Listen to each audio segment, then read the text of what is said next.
So recently we got a couple of new trailers for Sparking Zero and among them a gameplay showcase. Personally, I loved the modern camera angles and found at the very least interesting the new gameplay mechanics.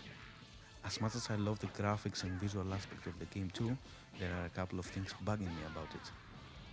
Let me start by saying that I understand that the game is still under development, but I feel like this is the perfect point in time to talk about these issues.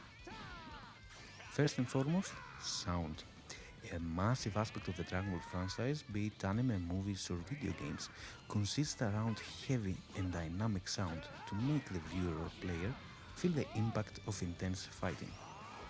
And that's exactly what I felt the showcase was lacking. The high pace of the battle felt at best inadequate to immerse the viewer, with the punches of the characters rendered as unimpactful strokes by the stiff animation and lackluster sound effects. Today, I will mostly focus on the latter as I'm a firm believer that Budokai Tenkaichi 3 did perfectly in the sound design aspect and carried the game to a whole new level of gaming experience and Dragon Ball experience specifically. To demonstrate that, I have gathered a few clips of the new Sparking Zero trailer and recreated them in Tenkaichi 3. First, a clip of Goku using the Ki Eye cannon, and I want you to focus on hearing this time. And now here is the Tenkaichi 3 version. Notice that apart from the overall well-rounded, heavy but clean, punchy sounds, the technique itself has a strong aerial hit sound.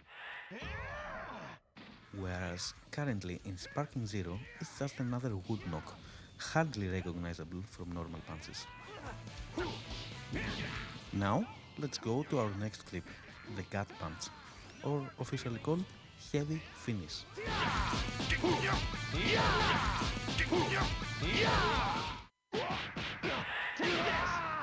Now notice again how the technique sound is almost the same as the common punches, but how in Tenkaichi 3 the technique not only has its own strong sound, but it's actually at a higher volume to help it stand out further. Now another clip, but this time not a punch, but a Z counter. And I have to tell you, this one really saddened me. I didn't even realize that there was a Z counter in the trailer, only until I rewatched it very carefully to gather scenes for this video. So here's the moment I'm talking about.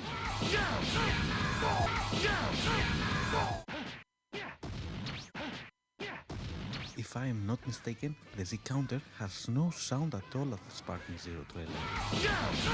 But notice how in the previous installment, any Z counter had the sound of a bomb dropping.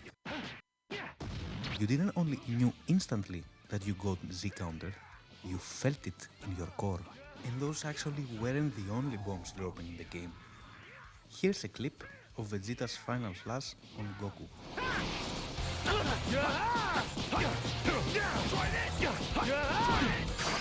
Not just going to roll over. You can barely hear the beam's impact in terms of sound. Let's try again, but this time in Tenkaichi. This is it. Final. Now, just for fun, here's the sound waves of the clips, and I'm pretty sure you can tell which is which.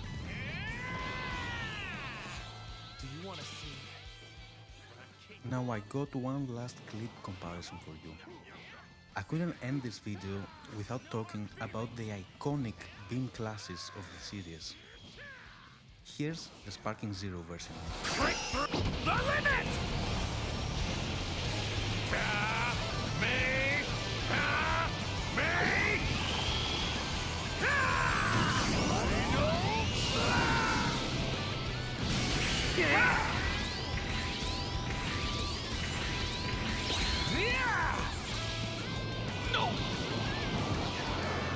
Now for the recreation.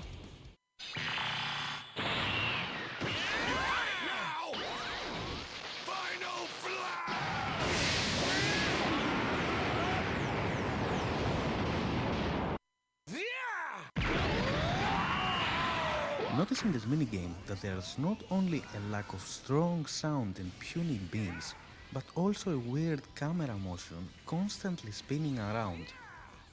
I believe that section was perfect in Tenkaichi, as the static but shaky camera helped communicate cleanly who was winning or who was losing, all while the fierce back and forth animations and monstrous sounds further boosted the class's intensity.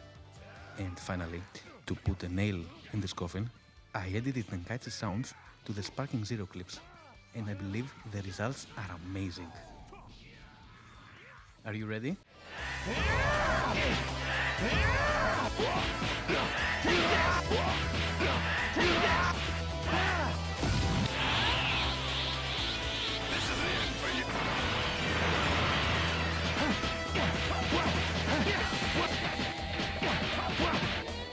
This is it! Final! Break through the limit! Me!